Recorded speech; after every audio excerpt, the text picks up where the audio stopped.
Even without doing any activity, you can still manifest what you want. If you organize these 4 dimensions in one direction and keep it unwavering in that direction for a certain period of time, now he believes Shiva will do it for him and it will happen. So is Shiva going to come and build your house? No, I want you to understand, God will not lift his little finger for you. What has not happened till now on this planet can happen tomorrow. Human beings are capable of making it happen tomorrow.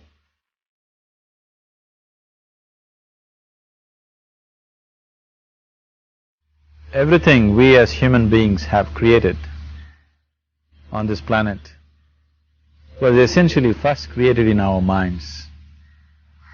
All that you see, which is human work on this planet, first found expression in the mind, then it got manifested in the outside world. The wonderful things that we have done on this planet and the horrible things that we have done on this planet, both have come from the human mind. So if we are concerned as to what we create in this world, it's extremely important that first of all we learn to create the right things in our mind. How we keep our minds? If we do not have the power to keep our minds the way we want it, what we create in the world is also going to be very accidental and haphazard. So learning to create our minds the way we want is the basis of creating the world the way we want. There is a wonderful story in the yogic law. On a certain day, a man took a walk. He went for a long walk. Accidentally, unawares, he walked into paradise. Fortunate, isn't he?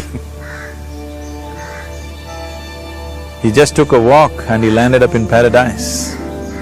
After this long walk, he felt little tired. So he thought, oh, I'm tired, I wish I could rest somewhere. He looked around, there was a nice tree, underneath which there was very cushiony grass. So it was inviting. He went and put his head down there and slept. After a few hours he woke up, well rested, and he thought, oh, I'm well rested, but I'm feeling hungry, I wish I had something to eat. And he thought about all the nice things that he ever wanted to eat in his life. And instantly, all those things appeared in front of him. You need to understand, the service is like that. Hungry people don't ask questions. Food came and he ate. Stomach became full. Then he thought, oh, my stomach is full, I wish I had something to drink. All the nice things that he ever wanted to drink, he thought about it and all of them just appeared in front of him. Drinking people also don't ask questions, so he drank. Now with a little bit of alcohol in him, you know Charles Darwin told you, all of you are monkeys, your tail fell away. Not me, Charles Darwin told you that you were all monkeys and your tail fell away and then you became human. Yes, definitely the tail fell away. But the monkey, in yoga, we always refer to an unestablished mind as markata, which means a monkey. Why we are referring to the mind as a monkey is, what are the qualities of a monkey? One thing about a monkey is, it's unnecessary movement. And another thing about the monkey is, if I say you're monkeying somebody, what does it mean? Imitation. Monkey and imitation have become synonymous. So these two essential qualities of a monkey are very much the qualities of an unestablished mind. Unnecessary movement, you don't have to learn it from the monkey, you can teach it to the monkey. And imitation is full-time job of the mind. So when these two qualities are on, a mind is referred to as a monkey. So this monkey became active within him. He just looked around, thought, what the hell is happening here?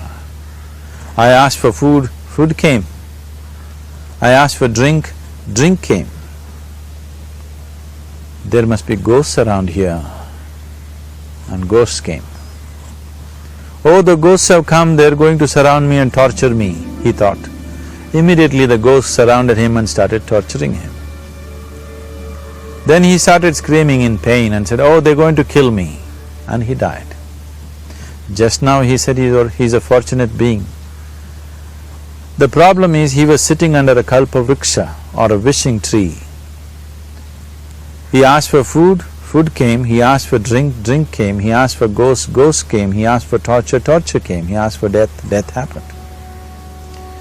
Now don't go looking for these kalpavrukshas in the forest. You can barely find a tree these days. A well-established mind, a mind which is in a state of samyukti, is referred to as a kalpavriksha. If you organize your mind to a certain level of organization, it in turn organizes the whole system. Your body, your emotion, your energies, everything gets organized in that direction. Once all these four dimensions of you, your physical body, your mind, your emotion and the fundamental life energies are organized in one direction, once you are like this, anything that you wish happens without even lifting a little finger actually. It would help to assist it with activity, but even without doing any activity, you can still manifest what you want if you organize these four dimensions in one direction and keep it unwavering in that direction for a certain period of time. Right now the problem with your mind is, every moment it is changing its direction. It is like you want to travel somewhere and every 2 steps if you keep changing your direction, the question of you reaching the destination is very remote unless it happens by chance. So, organizing our minds and in turn organizing the whole system and these 4 basic dimensions of who you are right now in one direction, if you do this, you are a kalpavruksha yourself. Anything that you wish will happen. But right now, if you look at your lives, everything that you have wished for till now, if it happens, you have finished. Everything and everybody that you have desired for, if all of that lands up in your house today, could you live with that? Once we're empowered like this, it's very important that our physical action, emotional action, mental action and energy actions are controlled and properly directed. If it is not so, we become destructive, self-destructive. Right now, that is our problem. The technology, which is supposed to make our life beautiful and easy, has become the source of all the problem that we are destroying the very basis of our life, which is the planet. So what should have been a boon, we are making a curse out of it. What has brought incredible levels of comfort and convenience to us in the last 100 years or so has also become a threat to our life simply because we are not conscious action, we are in a compulsive state of action. So organizing our minds fundamentally means moving from a compulsive state of activity to a conscious state of activity. You might have heard of people for whom they asked for something and beyond all expectations it came true for them. Generally this happens to people who are in faith. Now, let's say you want to build a house. If you start thinking, oh, I want to build a house, to build a house I need 50 lakhs, but I have only 50 rupees in my pocket, not possible, not possible, not possible. The moment you say not possible, you are also saying I don't want it. So on one level you're creating a desire that you want something, on another level you're saying I don't want it. So in this conflict, it may not happen. Someone who has some faith in a god or in a temple or whatever, who is simple-minded, faith works only for those people who are simple-minded. Thinking people, people who are too much thinking, for them it never works. A childlike person who has a simple faith in his god or his temple or whatever, he goes to the temple and says, Shiva, I want a house, I don't know how, you must make it for me. Now in his mind there are no negative thoughts. Will it happen? Will it not happen? Is it possible? Is it not possible? These things are completely removed by this simple act of faith. Now he believes Shiva will do it for him and it will happen.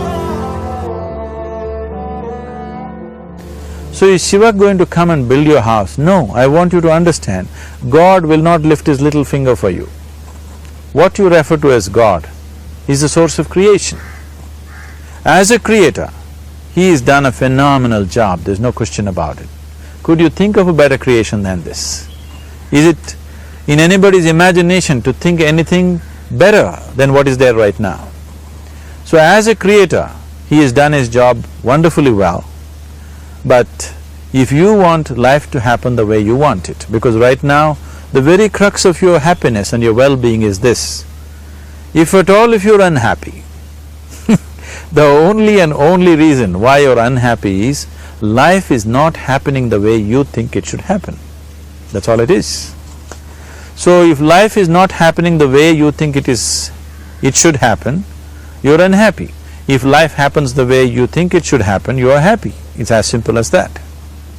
So if life has to happen the way you think it should happen, first of all, how you think, with how much focus you think, how much stability is there in your thought, and how much reverberance is there in the thought process will determine whether your thought will become a reality or is it just an empty thought.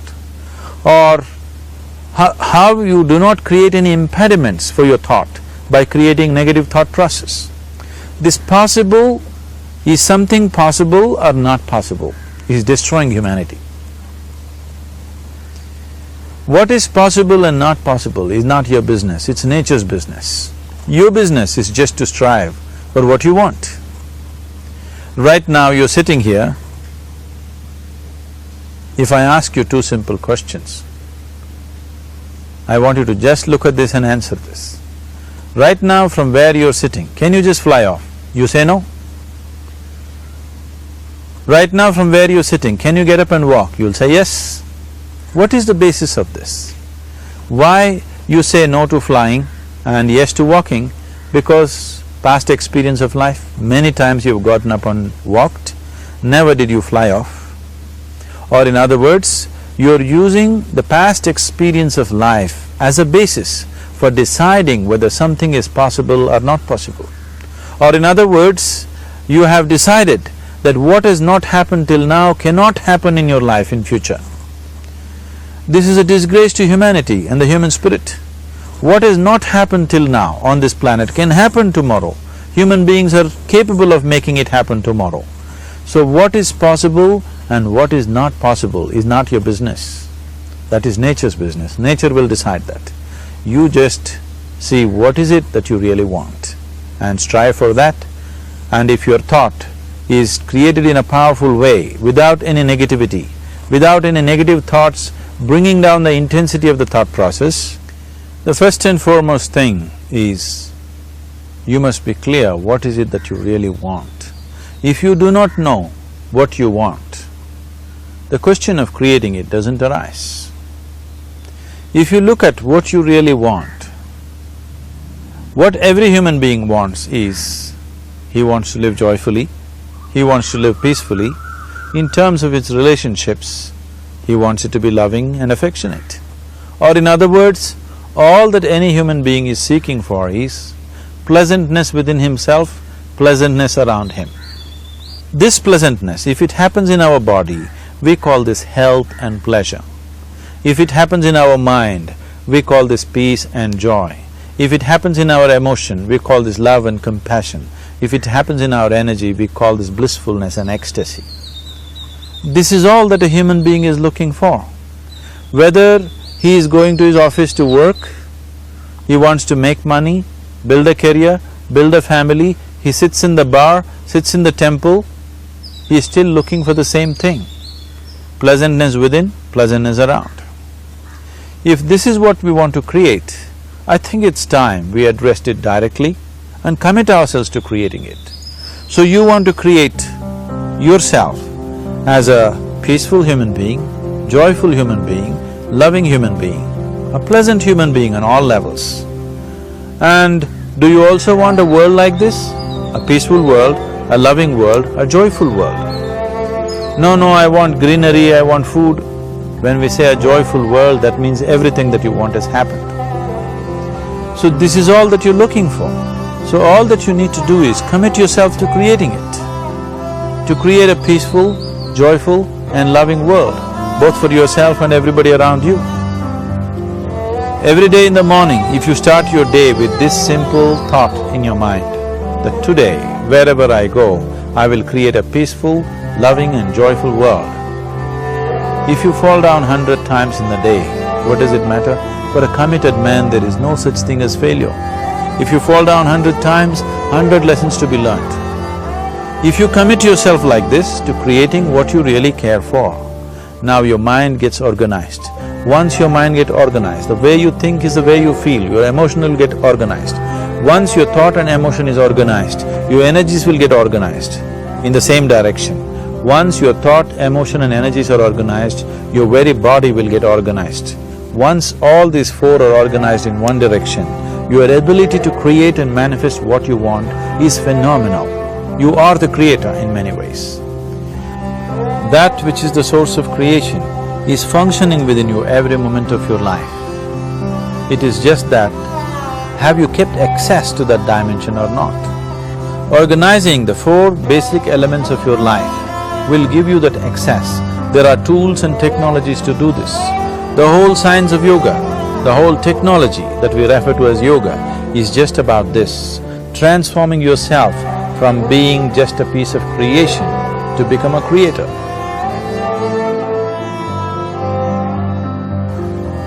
It is my wish and my blessing that every human being in this world should have this access to the source of creation within himself so that he can function here as a creator, not just as a piece of creation.